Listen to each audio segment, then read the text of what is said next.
So well, I'm about to be finished up on a rehab project I'm doing. And my drywall guy, he pulled me aside and said, "Hey, there's something kind of weird I found in the air duct." And I go, "Oh, what was it?" And we go to the downstairs bathroom, and he shows me that there was a camera taped to the inside of the air duct, and it was blocked by the vent register, so you couldn't see it.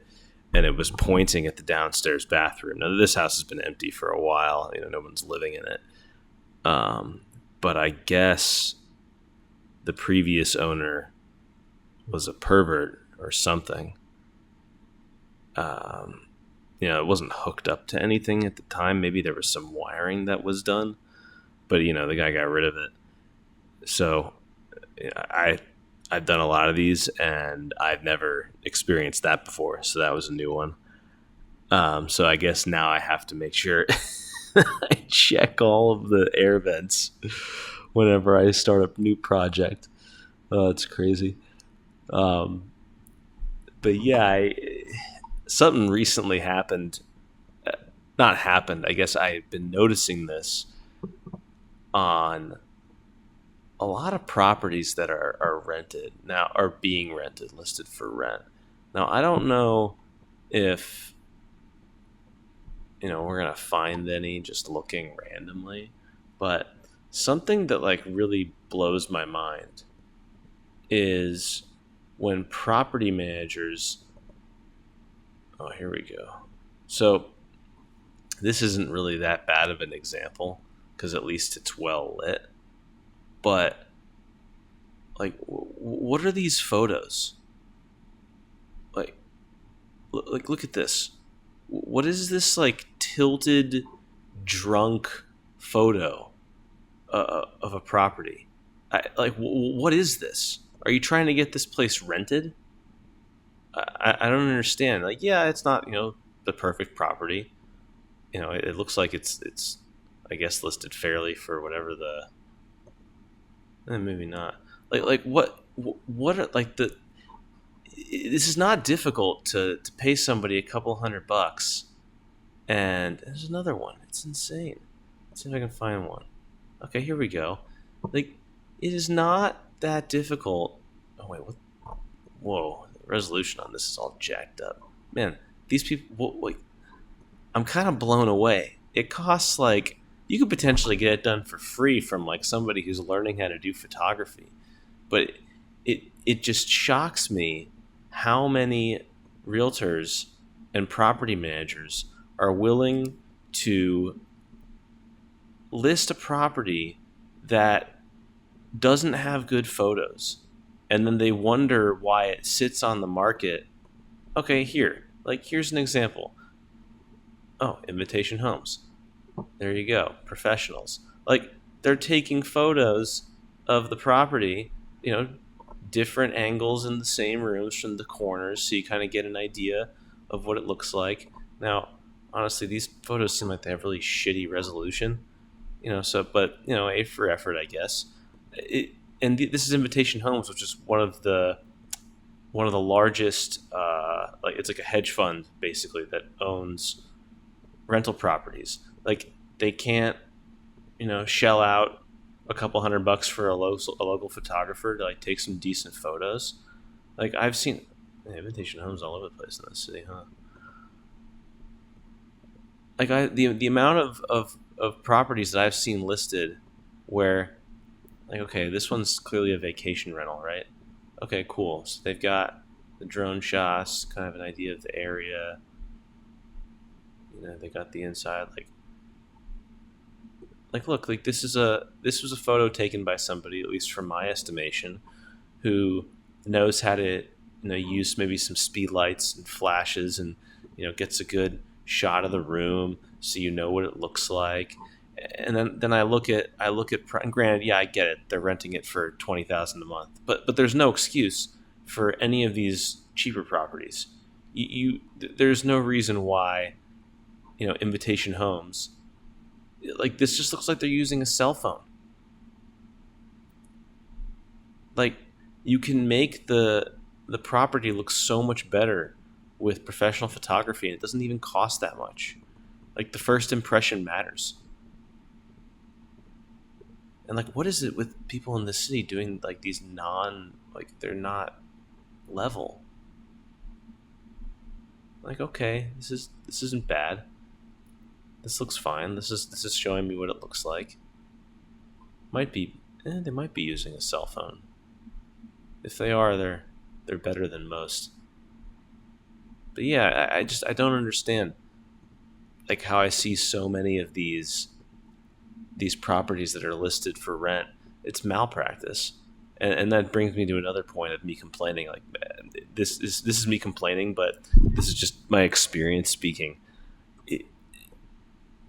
If if somebody is contacting you and you're a realtor, and they tell you, they're upfront. They say, "I'm unrepresented. I don't need a buyer's agent. I am, I wouldn't go to say I'm sophisticated, but I know how to buy a property without the help of a realtor." And I text you and I want to look at the property, and it takes you when did I send those texts and voicemails? I think I sent them on Thursday. So now we're at 4 days of no contact, no response, nothing. And this is somebody who, if I buy this property, this listing agent will get all of the commission. If you don't respond to somebody like that, you are doing your sellers a disservice, because it's somebody who will most likely close the deal and not waste your time. So, this is just me complaining, on a Sunday night because I feel like it. And I wanted to, vent some of my frustrations with the realtor class, which I don't think the public necessarily likes, simply because in virtually every state, not all states, but most states, you basically can fog a mirror and get a real estate license. I mean, I years ago I had gotten a license. I let it lapse because I didn't see any reason for me to have one. I just wanted to get one to see if there was any benefit I could get from it, and there was none. I remember I passed the tests, both tests, first try. Not that I'm some genius. It's very easy. And I'm, on the outside of the little test taking room, and I go to the lady. I say, "Hey, here's my paperwork that I need to print out or whatever to show that I passed." She goes, "Oh, okay, good for you." And this girl comes out and she says, "Well, it took me 12 tries, but I finally got it." And it's crazy to me that we would allow somebody to, be the steward of a transaction that is this large in value, and a very important transaction for most people. Like, most people buying and selling a house is the biggest dollar amount transaction they will ever do in their life. Maybe they'll buy and sell a house like 2 or 3 times throughout their life. And to give that responsibility to somebody that took 12 attempts to pass the test, and this test is very easy. It's very easy to study for. The questions are very easy. It is mind-boggling that this system is set up in this way. And it bothers me because, real estate agents didn't used to be a thing. You used to just deal with people directly. You would buy and sell on contract, or for cash if you had it. But you would buy and sell on contract, and you would pay the seller the mortgage. And people wonder why home prices get so out of control. And now I'm really ranting. It's because of lending. Once you allowed for lending to creep its way into the real estate market, and we're talking like decades and decades and decades ago, that's what inflates the price, especially when the government will back and buy these mortgages on the secondary market. But anyway, there needs to be more responsibility and self-reliance in this space. You don't bring a broker to go buy a car at a dealership. You go in assuming they're going to try to screw you, and you negotiate accordingly. And this should be no different with real estate. There is, outside of very few circumstances, and I'll say commercial is a different animal, residential real estate, it is just common sense and due diligence. And we really need to rethink how we look at single family housing. I don't see. I think realtors signed their death sentence.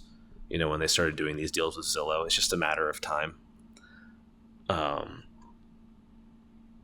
don't want to say good riddance because I know a lot of realtors, and some of them are cool, some of them are really good, some of them are actually competent, but most of them are so incompetent.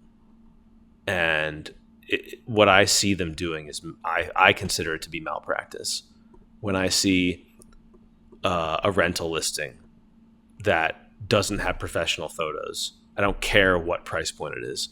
When I see realtors not responding to text messages and voicemails when literally your only job is to connect people, to me it's malpractice. They should have their licenses removed, and they shouldn't be allowed to practice anymore. That's just the way I feel about it. But again, I'm just complaining on the internet now because I like to. And I the more I deal with some of this stuff, the more the funnier it gets, I guess, and the less respect I have for real estate agents, as a whole. Again, there are lots that are cool, lots that are smart, lots that are capable, but that is like, I would say maybe less than 3% of them, maybe. But yeah, pro tip, if you're going to list a rental property, you really don't need a property manager. When you look at how much money they make, it'll make you nauseous. You just got to have a good relationship with your tenants and vet them correctly. And, you can use software to do the applications so that you can look at their background. You can ask them questions. You really don't need a property manager. You need a good handyman, you need plumbers, electricians, all that stuff. But property managers as an industry, to me, is just, it blows my mind. It blows my mind how much they make for how little they do. And then when you look at how incompetent most of them are, and this is a known thing in the real estate world, is that finding a good property manager is very difficult. And I think it's because one of the most important things when dealing with tenants is sometimes having difficult conversations, setting certain boundaries and ground rules that might not be so self-evident in the lease that they sign and most likely don't read. So I'd recommend going through the lease with them line by line, having a good relationship with them. And I mean, me personally only get properties that are in landlord favored, markets. Not everybody agrees with that, but that's just the way that I see it. And yeah, I don't even know where I started with this. Oh, it was that camera that was in the vent. Yeah, man, people are weird, so weird. That house is going to be a good deal, though. It's a good rental. I got that one at a pretty big discount. But yeah, like I said, most, if you're going to hire a property manager, you got to grill them. Honestly, I think one of the best ways to judge them, ask what other properties they have managed and go look at those listings.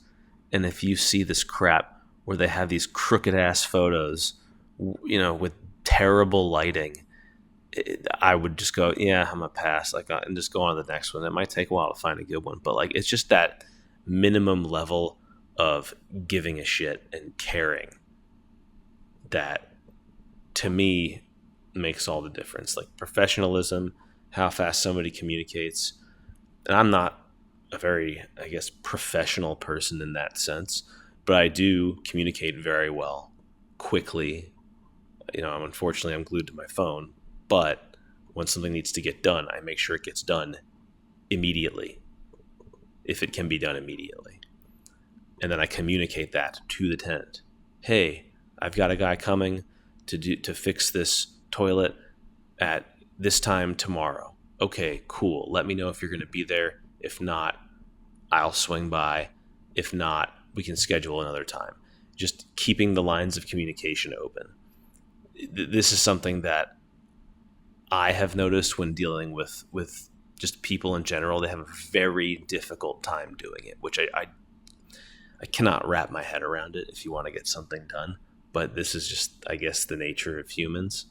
So, when dealing with a property manager, like I said, you got to vet him. And for all the property managers, I doubt anybody's going to hear this because I think I put out 2 videos and 2 of them are just me trash talking people. If you are in the real estate industry, like, please, I'm begging you, care a little bit more. Just care a little bit more.